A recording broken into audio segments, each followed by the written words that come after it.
أعوذ بالله من الشيطان الرجيم بسم الله الرحمن الرحيم قال النبي صلى الله عليه وسلم أوصيك أن تستحي من الله كما تستحي من الرجل الصالح من قومك أو كما قال صلى الله عليه وسلم. எல்லாம் வல்ல அல்லாஹுவின் அன்பும் மேலான கருணையும் நமக்கெல்லாம் வந்து சேரட்டுமாக. நமது உயிரினும் மேலான கண்மணி நபிகள் நாயகம் ஸல்லல்லாஹு அலைஹி வஸல்லம் அவர்களின் அன்பையும் ஷஃபாஅத்தையும் பெறுவதற்கு அல்லாஹ் நம் எல்லோருக்கும் தௌஃபீக் செய்வானாக.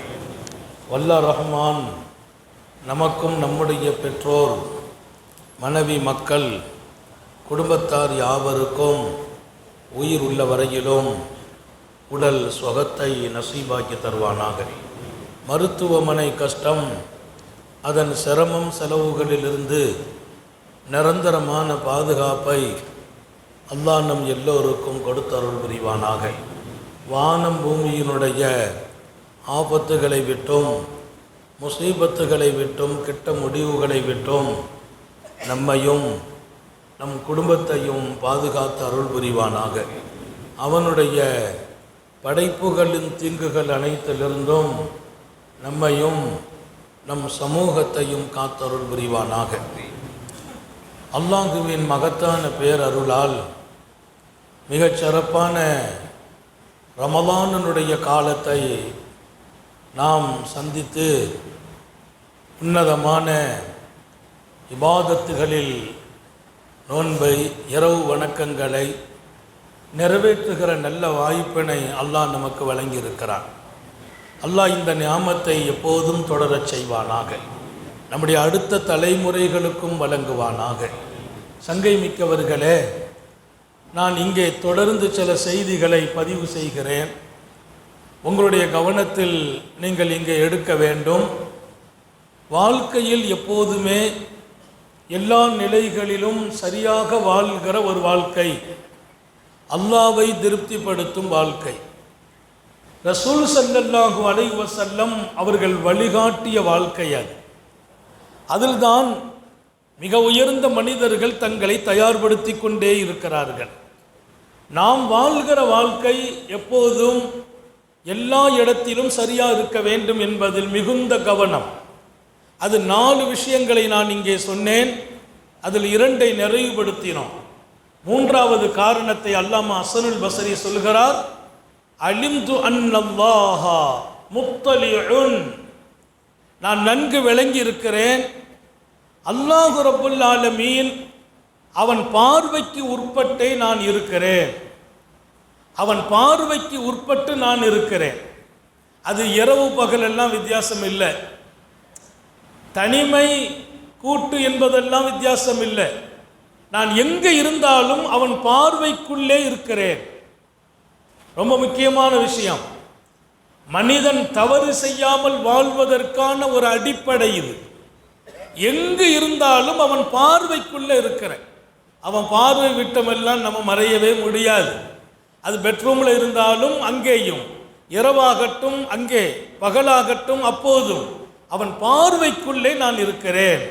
அப்படியானால் என்னை அவன் பார்த்துக்கிட்டு தான் இருக்கிறான். நான் தான் தூங்குறேன். லா தாஃபுதுஹு சினத்து வலா நௌம், எனக்கு தூக்கம் இல்லைன்னு அல்லாஹ் குர்ஆன்ல சொல்றான். நான் தூங்குறதெல்லாம் இல்லை, உன்னை தூங்க வைத்து நான் பார்த்து கொண்டு இருக்கிறேன். நம்ம தூங்க வைக்கிறான், அவன் பார்த்து கொண்டு இருக்கிறான், அவன் தூங்குறது இல்லை. யாரை பார்க்கிறான்? எல்லாரையும் பார்க்கிறான். என்றால் ஒவ்வொரு தனிநபர்களையும், கருவிலே இருக்கிற குழந்தைகளையும் அவன் பார்வையிலேயே வளர்க்கிறான். நல்ல ஞாபகம் வைக்கணும். கருவிலே பிள்ளை வளர்கிறது அவன் பார்வையில், அவனுடைய நேரடி கண்ட்ரோலில். அவனுக்கு அது மறைந்ததல்ல.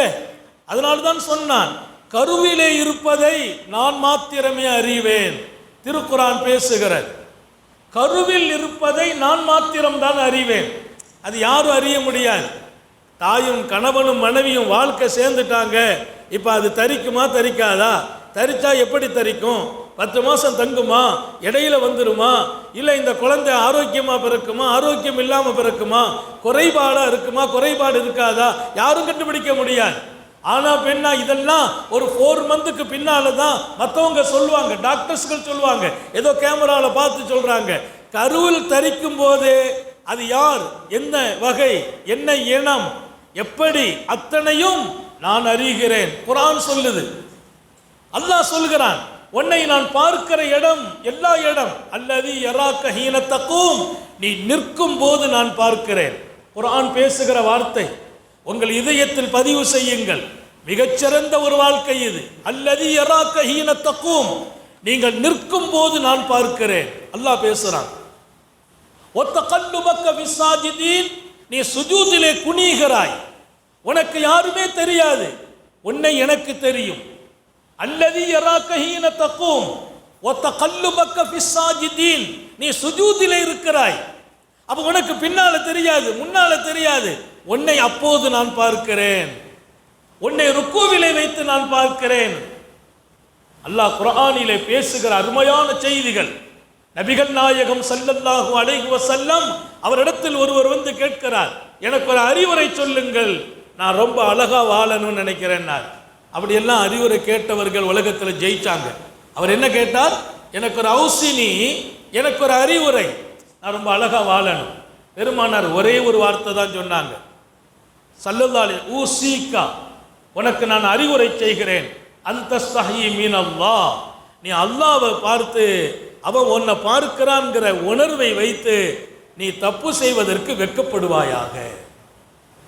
உங்க வீட்டில் உன் குடும்பத்தில் உன்னை கண்காணிக்கிற ஒரு நல்ல மனிதர் உன்னை பார்க்கும்போது அவருக்கு முன்னால் நீ வெட்கப்படுவாயா இல்லையா? ரசூல் கேட்டாங்க. கமா தஸ்தஹி மினர் ரஜுலி ஸாலிஹ் மின் கௌமிக், உன்னுடைய குடும்பத்தில் ஒரு நல்ல பொறுப்பான மனிதர் உன்னை பார்க்கிறார், அப்போ நீ என்ன செய்வாய்? தப்பு பண்ண மாட்டாய். இப்போ பொதுவாக நம்ம யாராவது பார்க்குறாங்கன்னா தப்பு செய்ய மாட்டோம், நம்ம வெளியில தான் இறங்குறோம், தப்பு நடக்கிற வாய்ப்பு இருக்குது, யாராவது பார்க்குறாங்களா கொஞ்சம் கவனமாக இருப்போம். யாராவது பார்க்கும் போது நீ தப்பு செய்யறது இல்லை. அதை ரசூல் எப்படி சொல்றாங்க? உன் குடும்பத்தில் நல்ல மனிதர் அவர் பார்க்கிறார் என்கிற போது நீ எப்படி வெட்கப்படுவாய் தவறு செய்வதற்கு? அதேபோல் அல்லாஹ் உன்னை பார்க்கிறான், நீ வெட்கப்படு என்றார்கள். நாயகமே போதும் என்றார். அறிவுரை ஒண்ணுதான், வாழ்க்கையில வெட்கப்படு. நீ எந்த ஒரு தவறையும் செய்வதற்கு முன்பு அவன் பார்வைக்குள்ளே இருக்கிறாய். எல்லாருடைய கண்ணை மறைச்சிடலாம். நான் ஒரு அழகான செய்தி படித்தேன். ஒரு பெண்மணியை ஒருவர் வளைத்து கொண்டார், தன் ஆசைக்கு இணங்க வைக்கிறார். அந்த அம்மா சொல்லுச்சு, தப்பு பண்ணாதீங்க, நான் என் வாழ்க்கையில தப்பு செய்ததில்லைன்னு சொல்லுச்சு. அவர் சொன்னார், நீ தப்பு செய்யல, ஆனால் என்னால் உன்னை அடையாமல் விட முடியாது என்கிறார். வரலாறு கொடுக்கிற ஒரு பெரிய பாடம். அந்த அம்மா அப்போ சொல்லுச்சு, உங்க வீடு, உங்க பெட்ரூம், இதை மட்டும் இல்லை எல்லா டோரையும் போட்டுங்கன்னு சொல்லுச்சு. ஓகேன்னு கட்டுப்பட்டுட்டு அந்த அம்மா, அவருக்கு சந்தோஷம், எல்லா டோரையும் போட்டினார். வந்து அங்கே கேட்டா, எல்லாம் பூட்டிட்டீங்களா? எல்லாம் பூட்டிட்டேன். பின்பக்க வாசல் அது திறந்துருக்குது, அதையும் பூட்டுங்கன்னா. பின்பக்க வாசலை, முன்பக்க வாசலை எல்லாத்தையும் பூட்டியாச்சு. இப்போ அந்த அம்மா கேட்டுச்சு, எல்லாத்தையும் பூட்டிட்டீங்களா? ஆமாம். இந்த வெளிச்சம் வருது, ஜன்னல்கள் திறந்திருக்கு, ஜன்னலையும் பூட்டுங்கள், ஜன்னலையும் பூட்டுங்க, தப்பு பண்ண போகிறோம், தப்பு நடக்குது, என்னை உங்கள் தவறான ஆசைக்கு அழைக்கிறீர்கள், ஏன் ஜன்னல் பூட்டுங்கள், ஜன்னலையும் பூட்டு. அவர் போய் பூட்டினார்.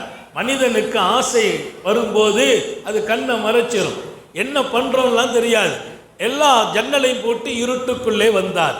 அந்த அம்மா சொல்லிச்சு, எல்லாத்தையும் பூட்டியாச்சா? பூட்டிட்டேன். இல்லை, எல்லா பாபுல் மஃப்தூ, ஒரு வாசல் திறந்து இருக்குதுன்னு சொல்லிச்சு. ஒரு வாசல் திறந்து இருக்குது. அவர் சொன்னார், பின்பக்கத்தை பூட்டி முன்னால பூட்டியாச்சு, வலது பக்கம் இடது பக்கம் ஜன்னல் என்பதெல்லாம் பூட்டப்பட்டுச்சு, புல் இருட்டு, எங்கே இருக்குது? வாசல் ஒன்று திறந்திருக்கிறது என்றது. அவர் மீண்டும் கேட்டார், என்ன வாசல்? பாபுன் மஃப்தூஹுன் மினல்லாஹ், அல்லாஹ் பார்க்கிற வாசல் திறந்தே இருக்கிறது என்றது. அல்லாஹ் பார்க்கும் வாசலை நீங்கள் அடைக்கவில்லை. நீங்கள் சொல்லுங்கள், உங்கள் மனசாட்சிக்கு ஒத்து சொல்லுங்கள், ஜன்னல் பூட்டப்பட்டது, முன்கேட்டும் பின்கேட்டும் பூட்டப்பட்டது, பெட்ரூம் இருட்டு. இங்கே அல்லாவும் நீங்களும் நானும், நீங்களும் நானும் அல்லாவும். அல்லாஹ் இல்லை என்று சொல்கிறீர்களா? அவன் வாசல் திறந்திருக்கிறது, அவன் பார்க்கிறான். கைகாலெல்லாம் நடுங்கிட்டு அவரு ஈமான் கொண்டவர். கைகாலெல்லாம் நடுங்கி அந்த இடத்தை விட்டும் எழுந்திருத்தார். அவர் அப்படியே கொஞ்ச நேரம் மயக்கமானார். மயக்கமாகிவிட்டு அவர் சொன்னார், என்னுடைய ஆபாச கண்களை நீ மூடிவிட்டாய், கருணை உள்ள ரப்பின் பார்வை என் மீது பட்டுவிட்டது என்பதை நீ உணர்த்தினாய் என்றார். அங்கே வெளியில வந்தவர் தான் அல்லாஹ் மிகப்பெரிய ஞானியாக மாற்றுகிறார். ஒரு பெண்ணை கொண்டு அவர் மாற்றப்பட்டார். அந்த அம்மா சொன்ன வார்த்தை ஒன்றுதான், எல்லாம் பூட்டப்பட்டு இருட்டுக்குள்ளே இருக்கிறோம், ஆனால் ரப்புக்கும் நமக்கும் உள்ள வாசல் பூட்டப்படுறது இல்லை. இந்த உணர்வை தான் நாம் பெற வேண்டும். இதை பெற்றால் எங்க தவறு நடக்கும்? எந்த இடத்தில் தவறு நடக்கும்? யார் தப்பு செய்வார்கள்? மனித உரிமை மீறப்படாது, குடும்பங்களிலே தவறு நடக்காது, ஆபாசங்கள் அரங்கேறாது. யாராவது தப்பான வாழ்க்கைக்கு போவார்களா? அல்லாமா ஹஸனுல் பஸரி சொன்னார், நான் நன்கு விளங்கினேன். எப்படி? அல்லாவின் பார்வைக்கு உட்பட்டு நான் இருக்கிறேன்.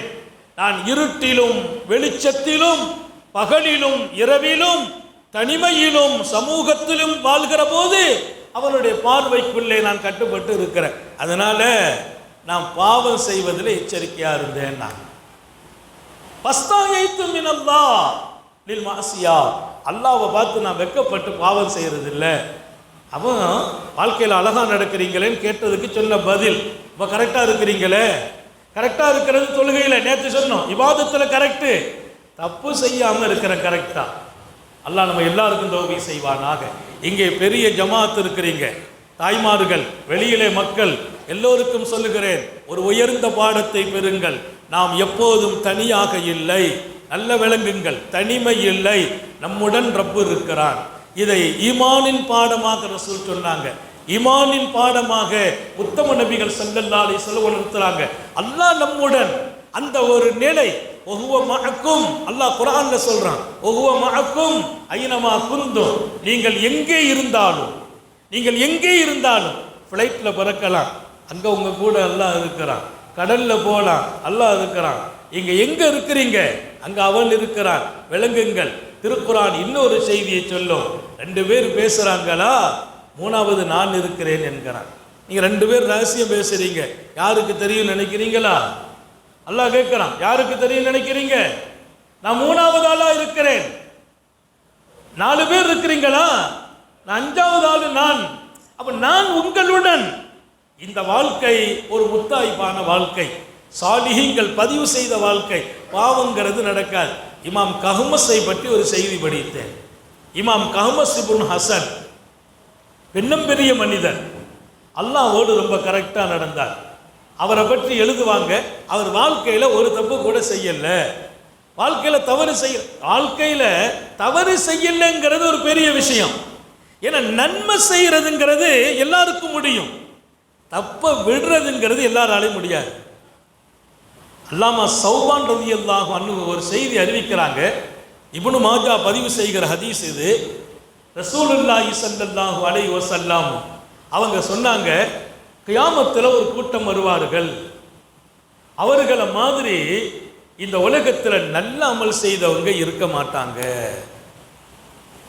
அந்த அமல் எப்படி இருக்கும்? மலை போல் இருக்கும். மலை போல நன்மைகளை குவிச்சிருப்பாங்க. கியாமத்திலே வரக்கூடிய கூட்டம். இப்போ நாம நன்மை செய்யறது கொஞ்சம் கொஞ்சமாக சேர்க்கிறோம். ரமலானை ரொம்ப கவனமாக வச்சுக்கிறது. ஏன்னா இங்கே ஒரு ஃபர்துக்கு 70 ஃபர்து.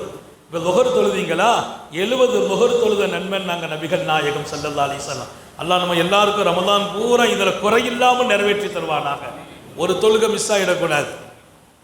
ஒரு தடவை சுப்ஹானல்லாஹ் எத்தனையோ ஆயிரமாக பெருக்கப்படும். ரமலானில் ஒரு குரானை முடிங்க, எத்தனையோ குரானாக எழுதப்படும். ரமலானில் குரான் ஓத தெரிஞ்சவங்க குரான் முடிக்காமல் இருந்துடாதீங்க, குரானை முடிச்சிடணும். எவ்வளோ முடிக்க முடியும்? எத்தனை குரான் முடிக்கணும்? முடிச்சுக்கிட்டே இருக்கணும். நான் பொதுவாக சாதாரணமாக சொல்கிறேன், ஓதுறதுங்கிறது நிறைய ஓதுறோம். ஆனால் ரமலானில் குறைஞ்சது ஒரு கணக்கு ஒரு 2 நாள்ல ஒரு குரான் முடிக்கிறது. 2 நாள்ல ஒரு குரான். இன்னைக்கு ஸ்டார்ட் பண்ணோம், நாளை மக்ரிப்ல முடிச்சிடுறது. அடுத்து ஸ்டார்ட் பண்ணணும், 2வது நாள் மக்ரிப்ல முடிக்கிறது. 2 நாள்ல ஒரு குரான். குறிப்பாக ஹாஃபிதுகளுக்கு அது லேசாயிடும். மற்றவங்க கொஞ்சம் முயற்சி எடுங்கள், ஒரு வாரத்திலேயாவது ஒரு குரானை முடியுங்கள். ரமலான்ல குரான் என்பது ரமலானுக்கு சொந்தம், ரமலானோடு தொடர்பு, ரமலானில் அது அருளப்பட்டது. அல்லாஹ் சொன்னான், ஷஹ்ரு ரமலான் அல்லதி உன்ஸில ஃபீஹில் குர்ஆன், ரமலான் மாதம் குர்ஆன் அருளப்பட்ட மாதம். குறிப்பாக லைலத்துல் கத்ரில் இறக்கப்பட்டுச்சுங்களாம். லைலத்துல் கத்ரும் ரமலான்ல தான் இருக்குது என்று ரசூல் சொல்வார்கள். அப்படியானால் ஒரு நிறைய தொடர்பு குர்ஆனோடு. சாலிஹீங்கள், சஹாபாக்கள், மாநபி அவர்கள் ஜிப்ரீல் அலைஹிஸ்ஸலாம் என்னிடத்தில் குர்ஆனை ஓதச் சொல்லி ரமலானிலே கேட்பார்கள் என்று நபிகள் நாயகம் ஸல்லல்லாஹு அலைஹி வஸல்லம். அதனால ரமலான்ல அதிகமா குர்ஆன் ஓதணும், மிஸ் பண்ணிடாதீங்க. வாய்ப்பு கிடைக்கும் போது உட்கார்ந்துரும். அசர்ல கொஞ்சம் ஃப்ரீ, பள்ளிவாசல்ல வந்து உட்கார்ந்துருங்க, அல்ல வீட்டில் இருந்து குர்ஆனை எடுங்க. குர்ஆனை விட்டோம் உங்கள் வீடும் காலியாக கூடாது, உங்கள் இதயமும் காலியாக கூடாது. அல்லாஹ் எல்லாருக்கும் தௌஃபீக் செய்வானாக. ஓத ஆரம்பம் செய்து விடுங்கள். இந்த ரமலான்ல ஆரம்பிச்சிடணும், அடுத்த வருஷத்துக்குள்ள அல்லாஹ் குர்ஆனை முடிக்க தௌஃபீக் செய்வானாக. ஓத தெரியாதுன்னு சொல்லக்கூடாது. பெருமானார் சொன்னாங்க, குர்ஆனில் எந்த பாகமும் ஒருவரின் இதயத்தில் இல்லை என்றால் அந்த இதயம் அது மனித இதயமா என்கிறார்கள்.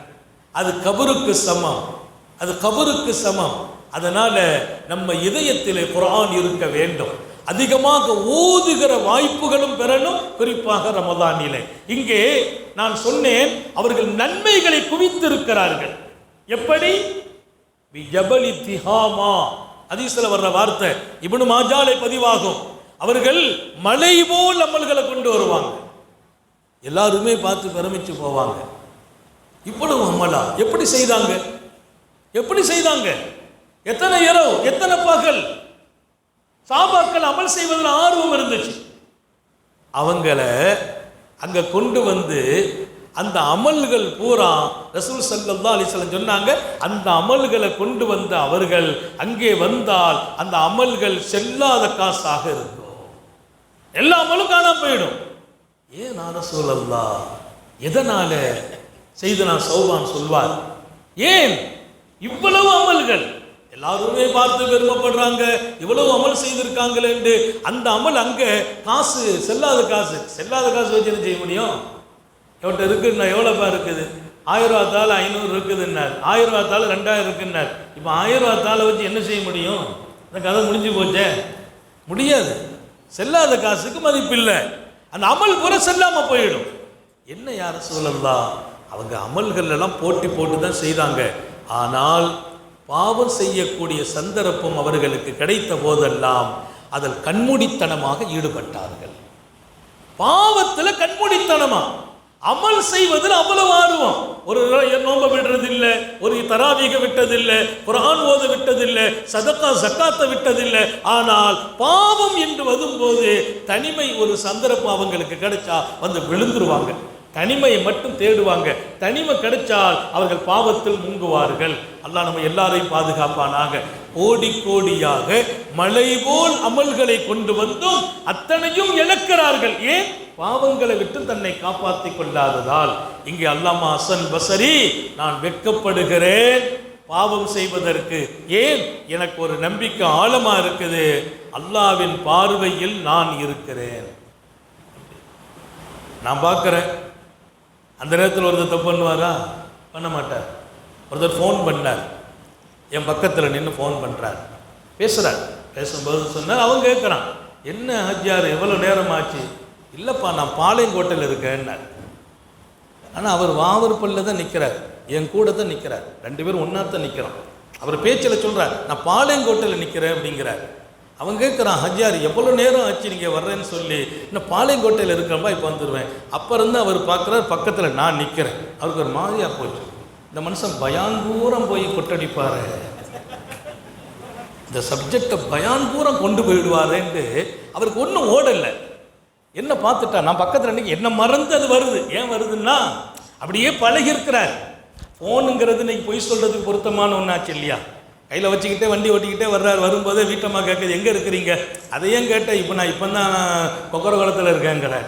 இதெல்லாம் அப்படி பொய் சொல்லி பழகி அவர் வாவர் பள்ளி வாசலில் நின்றுக்கிட்டே சொல்கிறார். பாளையங்கோட்டையில் என்னை பார்த்தவொன்னே அவருக்கு ஒன்றும் ஓடலை, ஒரு மாதிரியாக விளக்கம் இல்லை ஹஜ்ரத், அவன் விட மாட்டான், பாடா படுத்துவான், அதனால் அப்படி இப்படி இருந்து இப்போ வேற ஒன்றும் இல்லை. இப்போ நான் சொன்னது அவருக்கு என்னை பார்த்தோன்னே ஒரு வெக்கம் வருது, ஏன் நம்ம சொல்லிட்டோமே, அப்படி சொல்லாமல் இருந்திருக்கணுமே, ஹஜ்ரத் பக்கத்தில் நிற்கிறாப்புல என்ன நினைப்பாங்க.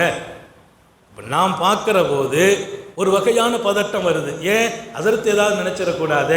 இதை ரசூல் ஸல்லல்லாஹு சொல்கிறாங்க, அல்லாஹ் உன்னை பார்க்கிறான்ங்கிற எண்ணம் உனக்கு வரணும் மாத்திரம் அல்ல, அவன் உண்மையிலேயே பார்க்கிறான், உன்னுடன் தான் இருக்கிறான், உன்னை விட்டு அவன் தூரம் இல்லை. அப்படியானால் நீ எப்படி தவறு செய்கிறாய்? சஹாபாக்கள் தவறு செய்யல, சாலிஹீன்கள் தவறு செய்யல. ஏன்? ஹஸனுல் பஸரி சொன்னார், நான் பாவம் செய்யல, பாவத்தின் மீது எனக்கு பயம், பாவம் செய்வதற்கு வெட்கம், வேற ஒன்றும் இல்லை. நான் எங்க போனாலும் அங்க அல்லாஹ் தெரிகிறான். அல்லாஹ் அந்த பார்வை எல்லாருக்கும் நசீபாக்குவானாங்க. அந்த உணர்வு வரணுங்கிறேன். நான் பெர்ஃபெக்டா இருக்கேன், உயர்ந்த மனிதன், சரியான மனிதன், எந்த ஒரு தவறும் செய்யாத மனிதன் வாழணுமா, அல்லாஹ் பார்க்கிறான்ங்கிற எண்ணம் வந்தால் அந்த வாழ்க்கை கிடைக்கும் என்கிறார் இமாம் ஹசன் பஸ்ரி ரஹ்மத்துல்லாஹி. இமாம் கஹ்மஸை பற்றி நான் சொன்னேன். இமாம் கஹ்மஸ் அவர் எப்படி பிரபல்யம், தப்பே பண்ண மாட்டார், தப்பே செய்யறதில்லை, ரொம்ப பயந்த மனிதர். அவர்கிட்ட எல்லாரும் போய் துவாவுக்காக நிற்பாங்க, துவாவை கேட்பாங்க. ஏன்? அவர் ரொம்ப சரியான ஆளு, ரொம்ப கரெக்டான ஆளு. அல்லாஹ்வுடைய வாழ்க்கை அல்லாஹ்வுடனேயே போகிற வாழ்க்கை, எதை பேசினாலும் அல்லாஹ்வை தான் முற்படுத்துவாங்க. அல்லாஹ் நம்ம எல்லாருக்கும் தௌபி செய்வானாங்க. அவன் அவன் அவன் அவன் அப்படிங்கிறது. அபூ மூஸா அஷ்அரி ரலியல்லாஹு அன்ஹுவை பற்றி வரலாற்றிலே ஒரு செய்தி வரும். செய்தனா அபூ மூஸா அஷ்அரி அபூ ஆமிர், பெருமானார் ஒரு படைக்கு தளபதியாக அனுப்புகிறாங்க. அபூ ஆமிரை எதிரி தாக்கி விட்டார். அபூ ஆமிர் ரலியல்லாஹு அன்ஹு தாக்கப்பட்டார். அவங்க காலில் அம்பை விட்டுட்டாங்க. அந்த அம்பு என்னன்னா உள்ளே இருந்துட்டு வெளியில் வரலை, உள்ளே போன அம்பு வெளியில் வரணும் இல்லை, வெளியில் வரலை. செய்தனா அபூ ஆமிர் கீழே விழுந்திருக்கிறாங்க, எழுந்திருக்க முடியாது, அது உள்ளே போய் வேலை செய்யுது. அப்போ அவங்க கேட்டாங்க, அபூ மூஸா அஷ்அரி என்னப்பா, இல்லை ஜுஷமி அப்படிங்கிற அந்த எதிரியை காட்டுறாங்க, இவன் தான் என் மேலே அம்பு பாய்ச்சினா, பின்னாலேயே போகிறாங்க. அவன் ஓடுனான். இவன் கேட்டாங்க, அல்லா தஸ்தாய் வெக்கமா இல்லை, போர்க்களத்தில் தளபதியை தாக்கி விட்டு ஓடுகிறாயே, நீ எல்லாம் பெரிய ஆளா, நீ ஒரு வீரனான்னு கேட்டாங்க. இந்த போர்க்களத்தில் ரோஷம் ஊற்றுறது இருக்குது, வெக்கப்படலைன்னு கேட்டாங்க. அவர் நின்றுட்டார். நேருக்கு நேராக மோதி அவரை வீழ்த்திட்டாங்க. யாரு? தளபதியை வீழ்த்தியவரை அபூ மூஸா ரலியல்லாஹு அன்ஹு வீழ்த்துறாங்க. இந்த செய்தியை இமாம் புகாரி ரஹ்மத்துல்லாஹி அலைஹி புகாரி ஷரீஃபில் பதிவு செய்கிறாங்க. அவரை வீழ்த்திட்டாங்க. அவர் வீழ்த்தப்பட்டவுடன் வேகமாக வர்றாங்க. சொன்னாங்க அபூ ஆமீர்கிட்ட, அபூ ஆமீர், உன்னை தாக்கியவனை அல்லாஹ் வீழ்த்தி விட்டான் என்றார். கத்தலல்லாஹு சாஹிபக், புகாரி ஷரீஃபில் வர்ற வார்த்தை, கத்தலல்லாஹு சாஹிபக், உன்னை வீழ்த்தியவனை அல்லாஹ் வீழ்த்தினான், அவன் அல்லாவே அவனை கொண்டுட்டான். நாங்கள் இப்போ இவரை எதிர்த்ததும் போராடினதும் நேருக்கு நேராக ஒரு துணிஞ்சு நின்று ஒரு மாபெரிய வீரனை வீழ்த்துகிற அத்தனை போராட்டத்தையும் செய்து முடித்த அபூ மூஸா ரலியல்லாஹு அன்ஹு, நான் போனேன், அவன் ஓடுனா, விரட்டின, ஆளை பிடிச்சி பயங்கரமாக இருந்தான், என்ன தாக்குனா, அதையும் தாண்டி நான் தாக்கிட்டேன், எதையும் பேசல. அந்த உடனே ஒரு வார்த்தை தான், எப்பா உன்னை தாக்குன ஆளை அல்லாவே கதையை முடிச்சுட்டான்னாங்க. எவ்வளவு பெரிய வாழ்க்கை! தன் வாழ்க்கையில் தான் செய்த செயலை கூட தன் திறமைகளை முற்படுத்தாமல், நான் செய்தேன் என்று சொல்லாமல் அல்லாஹ் அவனை தாக்கினான். ஹதீஸ் புகாரி ஷரீஃபில் தெளிவா, தன் பக்கம் எதையும் சேர்க்கிறது இல்லை. இந்த வாழ்க்கை வரணும். நீங்க இளைஞர்களுக்குன்னு சொல்றேன், இளைஞர்களுக்கெல்லாம் இந்த வாழ்க்கை வந்தா இளமையிலிருந்தே நம்ம கரெக்டா இருக்கும், ரொம்ப பெர்ஃபெக்டான வாழ்க்கை நடக்கும். யார்கிட்டையுமே எதிர்த்து நிற்கிற மனோபக்குவம் குறைஞ்சிரும், எதிர்க்கிற மனோபக்குவம் குறைஞ்சிரும். ஏன்? நம்ம இவரை எதிர்க்கிறதுக்கு முந்தைய அல்லாஹ் நமக்கு காட்சி. இமாம் அஹ்மஸை துஆவுக்காக சொல்வாங்க, நீங்க துஆ செய்யுங்க. ஏன்? அவர் துஆ செய்தா அல்லாஹ் ஏத்துக்கிடுவான். அவர் கண்மூடி திறக்கிற நேரம் கூட அல்லாஹ்ட்ட மாத்தமா நடந்தது இல்லை. அவர் அழுதார். அவரை துஆ செய்ய சொல்ல வரும்போது அவர் அழுதுட்டு இருந்தார். கேட்டாங்க, என்ன பாவா நீங்க அழுதுட்டு இருக்கிறீங்கன்னு கேட்டாங்க இமாம் கஹ்மஸ்கிட்ட. அவங்க சொன்னாங்களாம், நான் ஒரு பாவம் செய்துட்டேன், அதை நினைச்சி 40 வருஷமா அழுதுட்டு இருக்கேன். அப்படின்னா என்ன அர்த்தம்? இந்த 40 வருஷ காலத்தில் வேற பாவமே செய்யலை, ஏதோ ஒரு பாவம் செய்திருக்கேன், அதை நினைச்சு வருந்துகிறேன். அப்படி என்ன பாவம்? 40 வருஷமா நீங்க அழுகிற அளவிற்கு ஊர்ல நாட்டுல உங்க பேரை சொன்னா பாவம் செய்யாத மனிதர் என்று பெருபள்ளியம். இமாம் காமஸ் இப்னு ஹசனா பாவமே செய்ய மாட்டாங்க. அல்லாஹ் முன்னிறுத்தி வாழ்ந்த வாழ்க்கை, அல்லாஹ் முன்னிறுத்தி வாழ்ந்த வாழ்க்கை. இதான் பெரிய பாடம். அவன் பார்வைக்கு உட்பட்டே நான் வாழ்கிறேன். அந்த பாடத்தை ஆழமா இதயத்தில் பதிவு செய்யுங்க. அல்லாஹ் குர்ஆன்ல பல இடங்கள்ல இதை உறுதிப்படுத்துகிறான். நபிகள் நாயகம் ஸல்லல்லாஹு அலைஹி வஸல்லம் அவன் பார்க்கிறான் என்பதை பல தடவை இந்த சமூகத்திற்கு பதிவு செய்திருக்கிறாங்க. அப்ப அந்த பாடத்தை இமாம் ஹசன் பஸ்ரி இன்னைக்கு 3வது சப்ஜெக்ட்ல சொல்லிட்டாங்க. அவன் பார்க்கிறான், அது என்ன பார்வையில தான் இருக்கிறேன். ராத்திரி நான் தூங்குறேன், அவன் தூங்குறது இல்லை, பார்த்துக்கிட்டு இருக்கான். நான் எழுந்திருக்கிறேன், பஜாருக்கு போறேன், என் பின்னால அல்லாஹ்வும் இருக்கிறான். நான் எங்க போய் தப்பு பண்ண முடியும்? எங்க போனாலும் அவன் இருக்கிறான். பெட்ரூம்ல கதவை பூட்டி, அந்த அம்மா சொன்ன மாதிரி ஜன்னலை போட்டு கதவை போட்டு எல்லாத்தையும் பூட்டியாச்சு. அப்பவும் ஒரு வாசல் திறந்திருக்குது. என்ன வாசல்? எனக்கும் அல்லாஹ்வுக்கும் மத்தியில் உள்ள வாசல் திறந்திருக்குது. நான் பாவமே செய்ய வழி இல்லைன்னா அந்த பார்வை என்பது நம்மை மிக தெளிவாக மிகச்சரியான மனிதனாக மாற்றுகிறது. அப்ப காமஸ்கிட்ட கேட்கிறாங்க, நீங்க பாவமே செய்யலன்னு பிரபலியம் ஆயிட்டீங்களே, உங்க துவாவுக்கு அவ்வளவு பவர் இருக்கு, நீங்க என்ன பாவம் செய்தீங்க? அது என்னப்பா கேட்ட? அது என்ன நண்பன், 40 வருஷமா ஒரு பாவத்துக்காக அழுதுட்டு இருக்கேன். அப்ப அதுக்கு முன்னாலேயும் பாவம் செய்யல, பின்னாலேயும் பாவம் செய்யல, அந்த ஒரு பாவம் செய்தேன். அது என்ன பாவம்? என் நண்பர் ஒருவர் என்னை சந்திக்க வந்தார். இந்த பாவத்தை கேட்டுக்கங்க. என் நண்பர் ஒருவர் என்னை சந்திக்க வந்தார். அவர் கொஞ்சம் விருப்பமா மீன் சாப்பிடுவார். என் நண்பர் மீன் சாப்பிட பொதுவாக அந்த விருந்தாளிகளுக்கு விருந்து கொடுக்கும் போது அவங்க விரும்புறதை நம்ம கொடுக்கணும். நமக்கு விருப்பமானதை கொடுத்து திணிக்க கூடாது. விருந்தாளிகள் வந்தா அவங்க என்ன விரும்புவாங்க? அவங்க ஒயிட் ரைஸ் விரும்புகிறாங்களா? White rice. அவங்க நெய்ச்சோறு விரும்புகிறாங்களா? அது. அவங்க வேற ஏதாவது விரும்புகிறாங்களா? அது. நிறைய வீட்டில் விருந்தாளி வர்றாங்கன்னா உடனே ரெடிமேடு பிரியாணி தான். பிரியாணி போட்டு அவர் சொல்கிறார், நான் பிரியாணி சாப்பிடவே மாட்டேன். நீங்கள் அப்படிலாம் சொல்லக்கூடாது. நீங்கள் விருந்தாளி நம்ம வீட்டுக்கு வந்தால் பிரியாணி தான் சாப்பிடணும். அவர் சாப்பிடவே மாட்டேங்கிறாரப்பா. இந்த விருந்தாளியை அவர் விரும்பும் உணவை கொடுப்பதும் ஒரு மிகப்பெரிய சுன்னத். அல்லாஹ் எல்லாருக்கும் தௌஃபீக் செய்வானா. அவங்கள்ட்ட கேட்கணும். இப்போ எனக்கெல்லாம் பொதுவாக விருந்தாளி வந்தால் கேட்பேன், அஜார் உங்களுக்கு என்ன விருப்பம்னு கேட்பேன். அதெல்லாம் அதாவது நீங்கள் உங்கள் விருப்பம், ஏன் விருப்பம்லாம் இல்லை அஜார், உங்களுக்கு என்ன விருப்பம். இப்போ நான் அதே மாதிரி எங்கேயாவது போனால் அவங்க கேட்பாங்க, நான் சொல்லிடுவேன் இதுதான் விருப்பம் அப்படின்னு. பொதுவாக அந்த வெள்ளைச்சோரை எல்லாருக்கும் விரும்புகிற காலமாச்சு. ஒரு காலம் மற்றதெல்லாம் விரும்பணும். இப்போ ஒயிட் ரைஸா அந்த கல்யாண வீட்டில் பெரிய கூட்டமாக இருக்கும், ஏன் ஒயிட் ரைஸ் அப்படின்னு. அந்த மாதிரி ஒரு காலம் உடல் ரீதியாக மன ரீதியாக நாம் ஆக்கப்பட்டிருக்கிறோம். இந்த சப்ஜெக்டுக்குள்ளே நான் உள்ளே வரவில்லை. அவர் கேட்டார், என் நண்பருக்கு மீன் பிரியம், அவருக்காக நான் மீன் சாப்பாடு செய்து நான் வைத்தேன். அவர் சாப்பிட்டார், நானும் அவருடன் சேர்ந்து சாப்பிட்டேன். அது ஒரு சுன்னத். விருந்தாளி வந்தால் விருந்தாளியோடு சேர்ந்து நம்ம குடும்பத்தோடு சாப்பிடணும். அவரோடு சேர்ந்து ஒரு 2 கவலை எடுத்து சாப்பிட்டு அவர் திருப்திப்படுவார். எந்த அளவுக்கு மார்க்கம்? நம்ம நோன்பு வச்சிருக்கோம், நஃபிலான நோன்பு. விருந்தாளி வந்தார், அவர் நம்ம கூட சாப்பிடணும் ஆசைப்படுறார். அந்த நோன்பை கூட விட்டுட்டு அவர் கூட சாப்பிட்டுட்டு இன்னொரு நாளைக்கு நோன்பை பிடிச்சிக்கங்க. நஃபில் நோன்பு மட்டும். அதனால் பரதான நோன்புக்கும் அந்த கதையை பார்த்துடக்கூடாது. நஃபில் நோன்பா இருந்தால் அவரை சந்தோஷப்படுத்தணும். ஏன்னா விருந்தாளியை சந்தோஷப்படுத்தினால் நபிகள் நாயகம் ஸல்லல்லாஹு அலைஹி சொல்வாங்க, மன்கான யுமினு பில்லாஹி வல் யௌமில் ஆகிர் ஃபல்யுக்ரிம் தைஃபா. இமாம் புகாரி அறிவிக்கிற ஹதீஸ். அல்லாஹ்வையும் மறுமை நாளையும் நம்பி இருக்கிறீர்களா? விருந்தாளிகளை சங்கையாக நடத்துங்கள். அல்லாஹ்வையும் மறுமை நாளையும் நம்பியவர்கள். நான் எங்க வீட்டுக்கு வர்ற விருந்தாளிக்கு அவர் விரும்புற மாதிரி ஒரு டீ கொடுக்கிறது, அவர் விரும்புற மாதிரி சாப்பாடு கொடுக்கிறது, அவரை கௌரவப்படுத்துறது, கண்ணியப்படுத்துறது என் ஈமான்ங்கறாங்க ரசூலுல்லாஹ். அல்லாஹ்வின் மீது நம்பிக்கை உண்டா? மறுமையை நம்பி இருக்கிறாயா? உங்க வீட்டில் வர்ற விருந்தாளி சங்கைப்படுத்தப்பட வேண்டும்.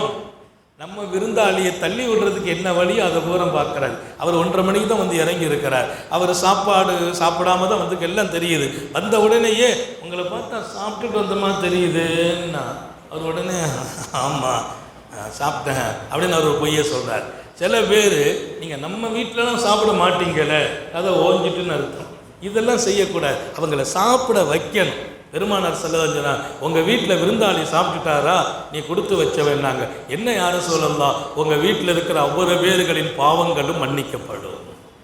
உங்கள் வீட்டில் ஒரு கெஸ்ட் வந்து சாப்பிட்டு போனால் உங்கள் வீட்டில் இருக்கிற எல்லாரின் பாவங்களும் மன்னிக்கப்படும். நம்ம வீட்டில் எல்லாரும் மன்னிக்கப்படுவதற்கு ஒரு விருந்தாளி வருவது காரணம். எவ்வளோ பெரிய பாக்கியம்! அதனால விருந்தாளி வந்தால் முகத்தெல்லாம் சொல்லிக்க கூடாது, சந்தோஷமாக வரவேற்கணும். அவர் மீன் விரும்பி சாப்பிடுவாது, அவருக்கு ஏற்பாடு செய்து கொடுத்தேன், நானும் சாப்பிட்டேன். சாப்பிட்டுட்டு அவரை வழி அனுப்பிட்டு கையில் வந்து மீன் வாடை இருந்துச்சு. எங்கள் பக்கத்து வீடு சுவரு கொஞ்சம் மண் சுவரு, அங்கே போய் அந்த மண்ணில் என் கையை தேய்ச்சி லேசாக சுரண்டி கொஞ்சம் மண் எடுத்து கையை தடவி அப்புறம் அந்த வாடை போயிட்டு நல்லா கழுகிட்டேன். அதை நினச்சி ராத்திரியில் அசரீதி கேட்டுச்சு, பக்கத்து வீட்டுக்காரன் சுவத்தில் மண்ணை எடுத்துட்டியே, இதுக்கு அல்லாட்ட நீ என்ன பதில் சொல்வேன்னு ஒரு அசரீதி கேட்டுச்சு. அதை நினச்சி 40 வருஷமாக அழுதுட்டு இருக்கேன்.